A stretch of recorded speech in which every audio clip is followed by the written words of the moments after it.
Hello everyone, sparks and spice stories আরেকটি নতুন ব্লগে তোমাদের অনেক অনেক স্বাগত। এখন আমি যে জায়গাটায় দাঁড়িয়ে আছি এই জায়গাটা হলো হোবোকেন। আমরা বিয়ন্ড থেকে লাইট রেলে করে হোবোকেনে এসেছি, আর এটা হলো হোবোকেনের লাইট রেলের স্টেশন। এই হোবোকেন থেকে ডাউনটাউন ম্যানহাটনের একটা খুব সুন্দর ভিউ পাওয়া যায়। আর এখানে হাডসন নদীর তীরে হাঁটার একটা খুব সুন্দর ওয়াকিং ট্রেলও আছে। আমাদের যেহেতু আজকে ডেস্টিনেশন হোবোকেন নয়, আমরা হোবোকেন থেকে আরেকটু দূরে যাব, সেই কারণে আজকে তোমাদের আর এই ওয়াকিং ট্রেলটা ঘুরিয়ে দেখালাম না। যেদিন আমরা হোবোকেনে আসব সেদিন নিশ্চয়ই তোমাদের হোবোকেন ঘুরিয়ে দেখাবো। তবে একটা জিনিস এখানে না শেয়ার করে পারলাম না, সেটা হলো এই ওয়াটার শোল স্কাল্পচার।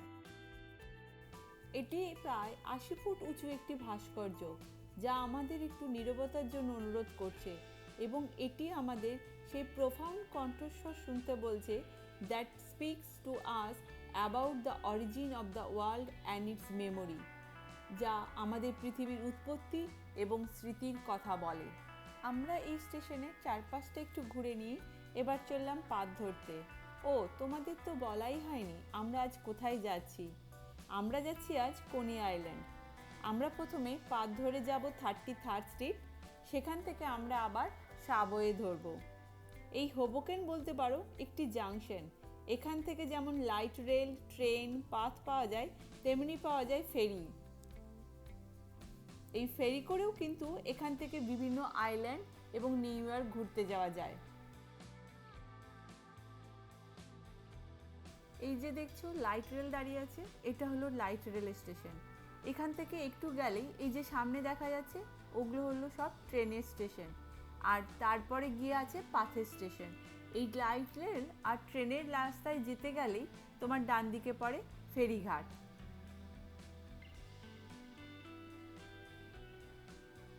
এই যে এখানটাই হলো ফেরিঘাট।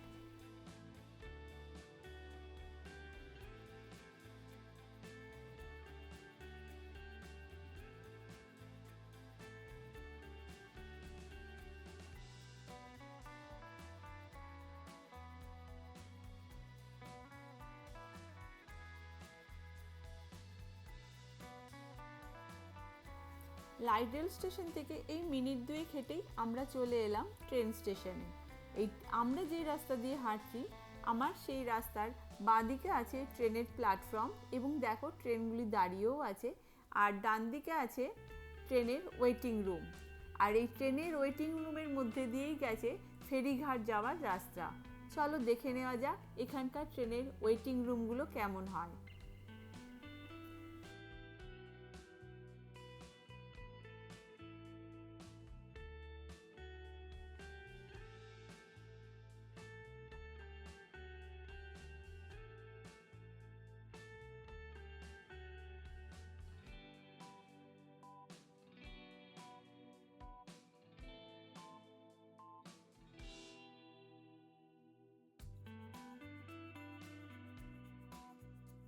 এই যে ট্রেনগুলি দাঁড়িয়ে আছে, এই ট্রেনগুলির নাম অ্যামট্র্যাক। এই অ্যামট্র্যাক কথাটি এসছে আমেরিকা এবং ট্র্যাক এই দুটি ওয়ার্ড থেকে। এই অ্যামট্র্যাকের ট্রেনগুলো করে ইউএসের বিভিন্ন প্রান্তে যাওয়া যায়। অ্যাকচুয়ালি এগুলো লং ডিস্টেন্স ট্রাভেল বা ট্রান্সপোর্টেশন পারপাস ইউজ হয়।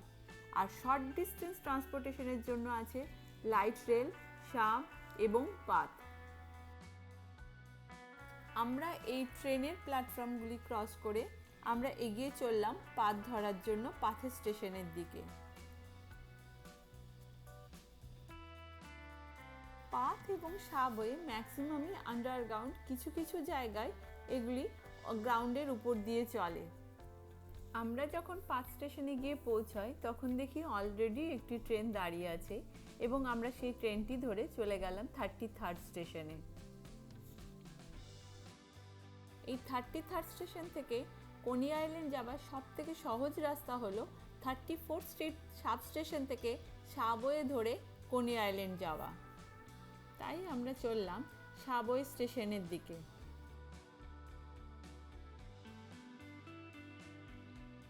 সাবওয়ে ট্রেনগুলোর নামকরণ হয় ইংলিশ অ্যালফাবেট অনুযায়ী, যেমন এন, পি, কিউ, আর এরকম।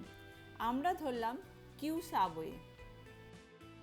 আর এই কিউ সাবওয়ে ধরতে আমাদের 5 স্টেশন থেকে হেঁটে প্রায় 5-7 মিনিটই হাঁটতে হয়েছিল। হেঁটে আমরা চলে গিয়েছিলাম সাবওয়ে স্টেশনে, এবং এগুলি সবই কিন্তু ইন্টারকানেক্টেড আন্ডারগ্রাউন্ডে।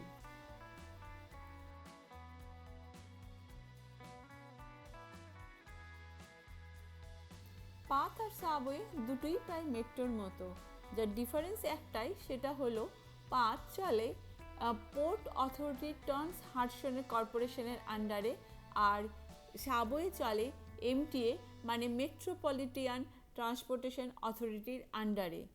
এবং সাবওয়ে শুধু চলে নিউ ইয়র্কের 5টা বরোর 4টে বরোতে, আর পাথ চলে নিউ জার্সি এবং ম্যানহাটনের কয়েকটা স্টপের মধ্যেই।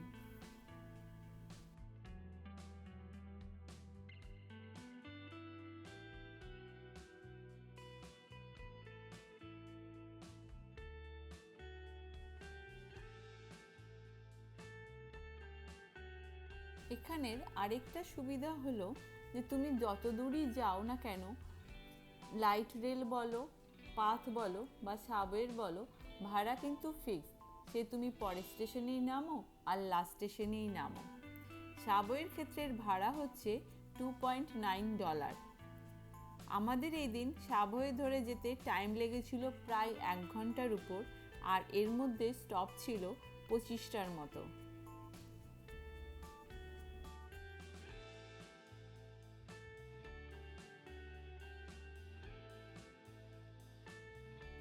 আমার এই ট্রেন জার্নিতে অবাক লেগেছিল স্টেশনগুলো। এত ছোট স্টেশন, ঠিক যেন পাহাড়ি স্টেশনের মতো। চলো তোমরাও দেখে নাও আমাদের সেদিনের ট্রেন জার্নি কেমন ছিল।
বাড়ি থেকে প্রায় 2 ঘন্টা ট্রেন জার্নি কমপ্লিট করে আমরা গিয়ে পৌঁছালাম কোনি আইল্যান্ডে। আর কোনি আইল্যান্ডে গিয়ে আমরা কী করলাম, কী দেখলাম, সেই অভিজ্ঞতা নিয়ে আসবো পরের ব্লগে। তাহলে আজকের ব্লগটা এখানেই শেষ করি। আবার দেখা হবে আরেকটা নতুন ব্লগে। ততক্ষণের জন্য বাই। আজকের ব্লগে তোমাদের কোনো কিছু যদি ভালো লেগে থাকে প্লিজ লাইক, শেয়ার আর কমেন্ট করে দিও। আর যদি সাবস্ক্রাইব না করে থাকো এখনও অবধি আমার চ্যানেলটাকে, তাহলে প্লিজ সাবস্ক্রাইব করে নিও।